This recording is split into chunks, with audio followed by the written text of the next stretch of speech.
President Biden has once again ordered a pause in student loan repayments. That gives borrowers another reprieve as the administration's loan forgiveness program has been tied up in legal battles. As Doug Luzada reports from Washington, this may all come down to the U.S. Supreme Court.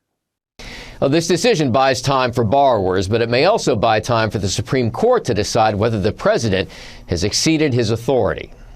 I'm completely confident my plan is legal. President Biden took to Twitter to defend his student loan bailout program and offer another extension to borrowers while his appeal to the U.S. Supreme Court percolates. It isn't fair to ask tens of millions of borrowers eligible for relief to resume their student debt payments while the courts consider the lawsuit. It is a major reversal for the president, who had said that the COVID-era program to pause payments would stop at the end of the year.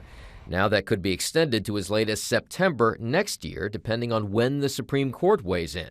Biden is counting on the high court to sign off on his larger plan to forgive as much as $20,000 of student loan debt for many borrowers, a plan that has been put on hold by a federal court. I don't know how a court could just seriously agree that any president had the power to write off $500 billion of student loans based on a war provision from 9/11. Many Republicans say the forgiveness program is deeply unfair to taxpayers who are left holding the bag and to those who paid off their loans or didn't attend college. The Biden administration decided to insult working Americans by unleashing yet another reckless giveaway that would actually transfer even more wealth toward highly educated people who already tend to be more well off.